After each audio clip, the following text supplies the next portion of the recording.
ఏడీ building వద్ద ఫ్లెక్సీల కలకలం. TTD chairman BR Naidu కనపడటం లేదని ఫ్లెక్సీలు ఏర్పాటు చేసిన వైసీపీ.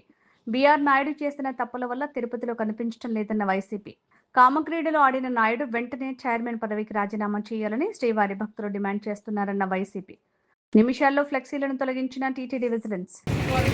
ఈరోజు అనైతిక కార్యక్రమాలకు పాల్పడి అదేవిధంగా తిరుమల తిరుపతి దేవస్థానంలో భక్తుల సౌకర్యాలను, ఉద్యోగుల పాలనా వ్యవహారాలను గాలి కొదిలేసి ఎక్కడ హిందువులందరూ ప్రజలందరూ కూడా నువ్వు రాజీనామా చేయాల్సిందే అని డిమాండ్ చేస్తారేమో, నిలదీస్తారేమో అన్నటువంటి భయంతో తిరుమల తిరుపతి దేవస్థానం చైర్మన్ బీఆర్ నాయుడు గారు కనపడకుండా పోయాడు.